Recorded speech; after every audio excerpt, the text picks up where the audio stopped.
guys, we're back with another installment of Verse Chorus Noise. On this installment, we have a conversation with Joey Molland, the guitar player from infamous 60s and 70s British rock band Badfinger. Please give us a like and subscribe to the channel if you want to be notified of future installments. Enjoy.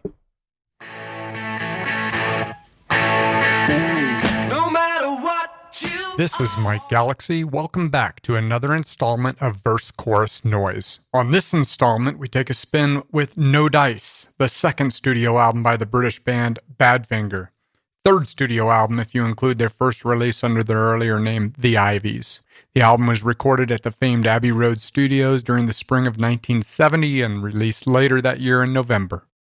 Produced by the late Geoff Emerick, the man behind the controls of the Beatles' Sgt. Pepper's, Abbey Road, and McCartney's Band on the Run albums, all of which earned him Grammys. Former Beatles assistant Mal Evans, who discovered Badfinger, is also credited with producing tracks on this album. No Dice features the hits No Matter What and Without You, both of which became the band's most successful singles. While the album peaked at number 28 on the Billboard charts, their single No Matter What climbed all the way to number 8.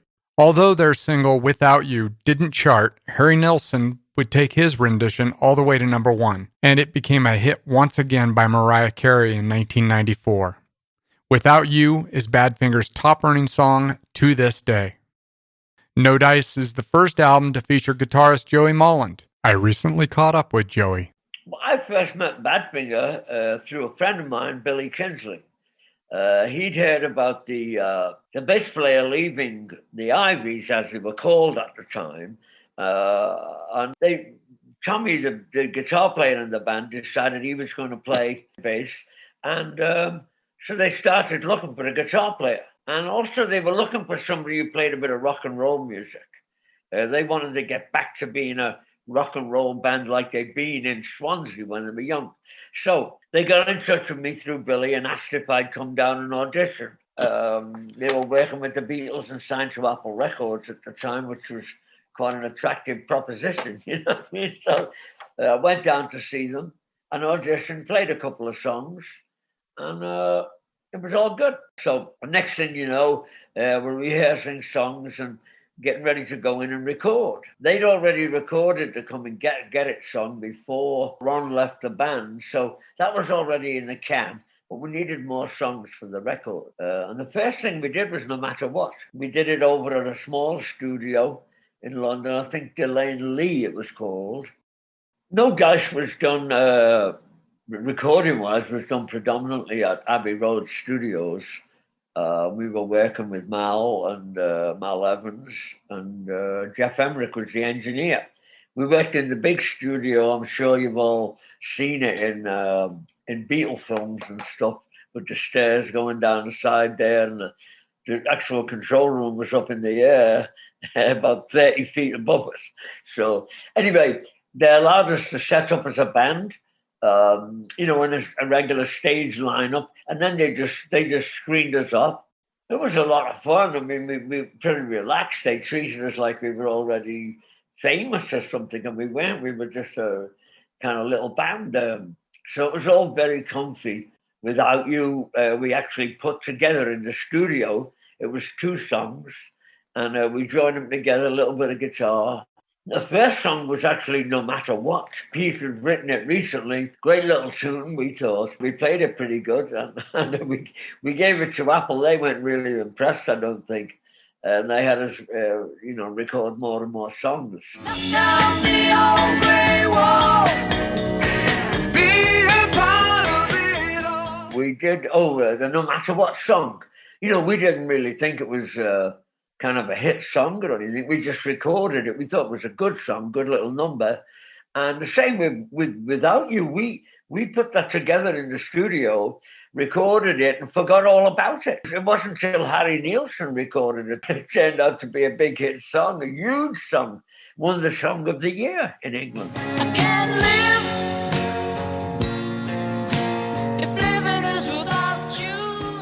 Harry came in and he said, "Are you guys Badfinger?" And we said, "Yeah." And he said, "Well, my name's Harry Nilsson." He introduced himself. And he said, "I wonder if you'd do us a favor. We've been mixing a song for several hours down the hall here. And we're kind of tired. We wonder if you come and have a listen and tell us what you think of the mix. We went down there anyway with Harry. He asked Mr. Perry, he asked him to play the mix. This is Badfinger, he said. Play him the mix of the song. And he pressed play. And of course, Without You started. This enormous version with Harry singing a great vocal and, all sorts of stuff. It was beautiful. We were stunned, wow. And our manager, Bill Collins, who was our personal manager, he said, I told you about this song. And he did. He'd been telling us that we should have done a big version of it and we should record it with an orchestra and everything. And Pete would shout at him. Pete would tell him, no, we're not that kind of band. We're a rock and roll band. We don't do that kind of thing. So we never did it. And it went on to become a classic and a standard, as you know. I really enjoyed Better Days. I still love it today. And it turned into a great stage song as well. Anyway, so I wrote that one. And then I wrote I Don't Mind. I wrote in my bedroom in Park Avenue. And it was just a beautiful day. And the windows are open. And I could hear ding dong, ding dong. I could actually hear the birds singing and all that. So it was all kind of factual, if you like. You can show me what I can't find. We'd all been into rock and roll. Like I got into rock and roll in the late 50s, 1958. And so I'd been raised up through that. And the Tamla Motown, Eddie Holland, the Stax label, Sam and Dave, the real meaty stuff. Martha and the Vandellas as against the Supremes. We all liked good grooves, tremendous grooves. We weren't so much big pop music fans. I mean, the hit song syndrome. And at the time, music was changing into that kind of more serious song. So we wanted to incorporate that into our music. And I think we did quite successfully. Believe me, if I wanted. All Things Must Pass came about. I guess George had become aware of the band after when they changed the name to Badfinger, and Come and Get It came out, and then No Matter What was a hit that year. One day they just called us and asked us would we bring our acoustics down to Abbey Road. And George was recording a new record, and he wanted Badfinger to come and play some acoustics with him. We were stunned, you know what I mean? But we went down there. Mike True actually came, and because there was no way he was not going to come to a George Harrison session. So we went down there, and there was George and Ringo. Eric Clapton was there. Klaus Foreman playing bass. Billy Preston on keyboards, and Alan White was over there fooling around with this huge Moog synthesizer, which had just come out. And they built this big blue box out of plywood, the engineers at Abbey Road, and we climbed in the box with our acoustics. And they shut the doors on us and put a couple of mics over the doors, and that was to screen us from the rest of the musicians because they were all playing together. And then George came over, and he was really nice, was super friendly. It was the first time I'd been anywhere around a Beatle in close proximity, with them. I'm going, this in my mind, this is a Beatle, George Harrison, one of the great guitar players. Wow, fantastic. And he starts talking to us, very mellow. Spector's producing, Phil Spector. And just incredible. Why he wanted us there and what he wanted us to do. And he was looking for a big full acoustic sound. Hence, so Tommy and Pete and I would play acoustics.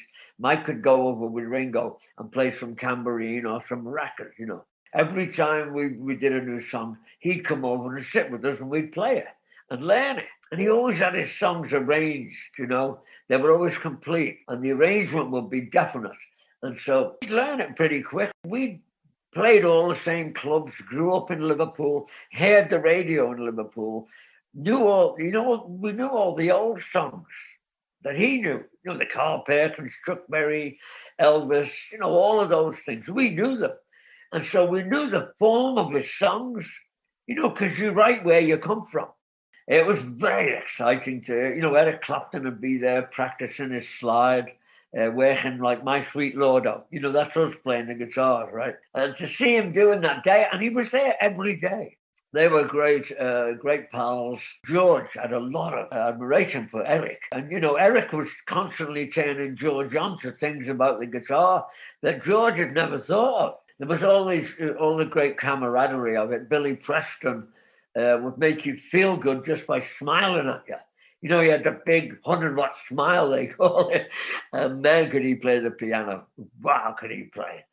John's driver called us up and he said, hey, John Lennon, John was recording tonight and he wondered if you guys would, grab your guitars and come on down there. He'd like to have some extra acoustics.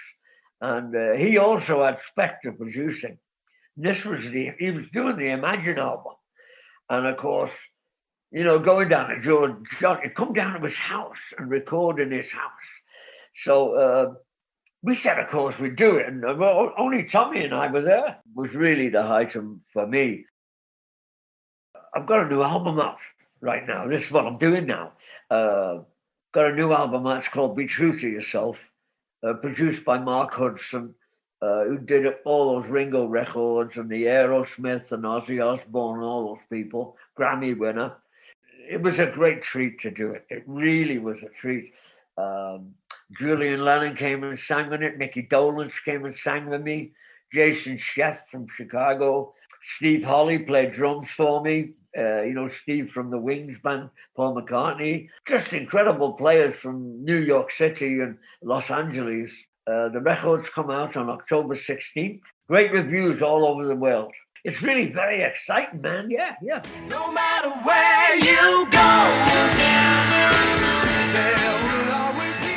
And that concludes this installment of Verse Chorus Noise. We hope you'll go and download Badfinger's No Dice, as well as Joey Molland's latest release, Be True to Yourself. Thanks much, man. Appreciate it. Hope you enjoyed today's installment of Verse Chorus Noise. Once again, please hit the like button and subscribe to the channel if you want to be notified about future installments. If you really want to support this channel, allow us to continue making them for you, please visit the Patreon link below. Thanks again for supporting. See you next time.